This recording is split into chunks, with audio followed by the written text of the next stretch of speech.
네, 이장희 한국외국어대학교 교수와 함께 이야기 나누도록 하겠습니다. 어서 오십시오. 예, 안녕하십니까. 자, 이 강제징용자 명부, 또 3.1운동 당시에 또 희생자 명부, 특히 또 관동 대학살 당시의 희생자 명단까지 이제 오늘 나왔는데 말이죠. 이게 그 당시 이승만 대통령이 국무회의에서 지시해서 이제 만들어진 자료라면서요? 예, 그렇습니다. 한일 협상의 제1차가 결렬되고 제2차 협상을 앞둔 52년에 제1차 협상 때도 일본 측에서 강력한 증거를 내려놓으라고 이런 요구가 있었습니다. 네. 이 문제뿐만 아니라 그래서 이 증거 측면에서 우리가 식민지 기간 중이기 때문에 그 증거를 제대로 확보를 못하고 확실히 피해자는 있는데 예.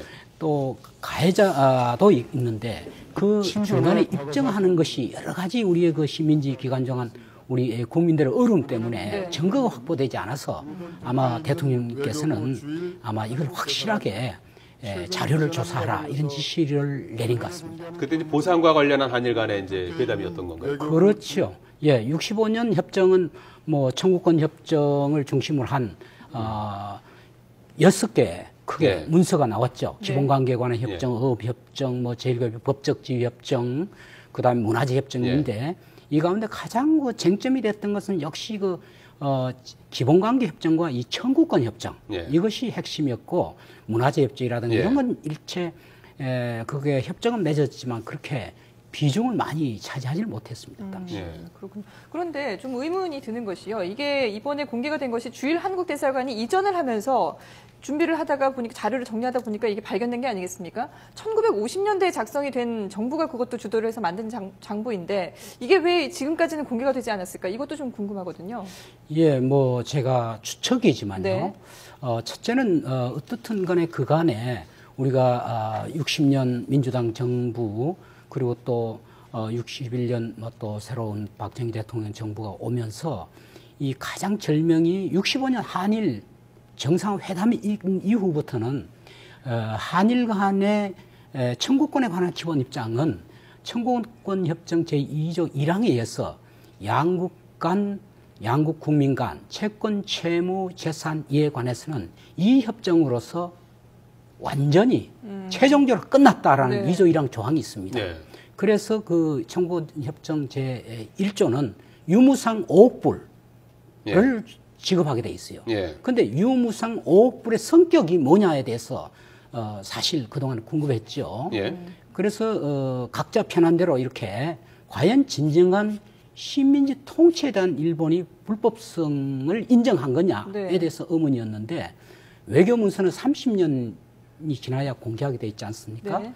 그런데 사실 65년이면 95년에 공개하게 돼 있는데 우리 정부에서는 우리 국민들의 요구가 있어서 공개를 하려 했지만 일본 측이 반대가 있어서 결국 공개를 못했습니다. 그러자 2005년에 드디어 공개했습니다. 소송을 통해서 우리 국민들이 얻어낸 거죠. 그래서 협정 내용이 그렇죠. 있죠. 한국 것만 그것도 일본 것 말고 한국지 갖고 있는 자료만 그 자료를 보니까 한일 협상 중에 우리 정부가 저쪽에 청구한 8개 항목이 있습니다. 8개 항목을 자세히 그 성격이 뭐냐 하는 거하고 유무상 5억 불의 성격이 뭐냐. 많은 사람들 유무상 5억 불이 일제 36년 식민지 불법 행위에 대한 일본의 불법성으로 인정을 했는데 그 문서를 보니까 식민지 집에 대한 불법성이라든가 범죄성에 대한 그런 언급은 전혀 없고 경제 협력이라든가 또 뭐 독립축하금 법적인 어떤 범죄성 전혀 인정하지 않고 또 그게 8개 항목 가운데 보니까 쭉 보니까 위안부 문제 또 산림교포 문제 원포 문제는 전혀 들어가 있지 않았고 단지 이 강제징용 피해자 미수금 문제는 5호에 들어가 있었어요. 8개문에. 그래서 우리 정부는 3개 사항에 대해서는 이것은 5억 불에 포함되지 않았고 우리 정부가 청구도 안 했기 때문에 개인의 배상 청구권은 살아있다. 일본의 잔존 책임이 인정된다라고 입장이 바꿔졌죠. 그러나 강제징용 피해자 문제에 대해서는 우리 정부가 요구도 했고 또 5억 불 받았으니까 그 속에 포괄적으로 들어가 있는 게 아니냐. 이것으로서 다 마무리된다라는 입장이었습니다. 여전히 우리가 그러니까 이제 보상을 받을 수 있다 이제 이런 거 아니겠습니까? 아니죠. 우리 정부로서는 청구할 수가 없다는 거죠. 네. 정부로서는. 요것만큼만 이미 그때 강제징용은 당시에, 예. 세 가지는 청구할 수 있다는 거죠. 예. 지금 화면에 이제 당시에 이번에 발견된 명부를 직접 공개가 됐는데 3.1운동 피살자 명부 지금 책 한 권이 공개가 됐고요. 상당히 오래된 문서죠.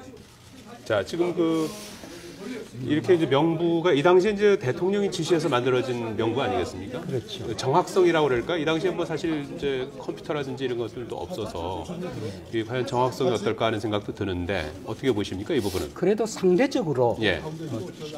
현재 조사보다는 더 정확지 않겠냐. 오히려 더 정확하다. 예, 시기적으로도 그 당시에 그 원본과 관련된 정언해 줄 사람들이 많이 있고 네. 방문을 할 수 있고 당사자들도 생존해 예, 있을 수 또 있고. 그 당시 이승만 대통령이 52년 그 협상 당시만 하더라도 이 강제징용 피해자 문제에 대한 굉장한 진정성은 일단 저는 있었다고 이렇게 봅니다. 예. 여기에 명부에 있는 분들은 이제 앞으로 보상받을 수 있는 겁니까? 물론이죠. 예.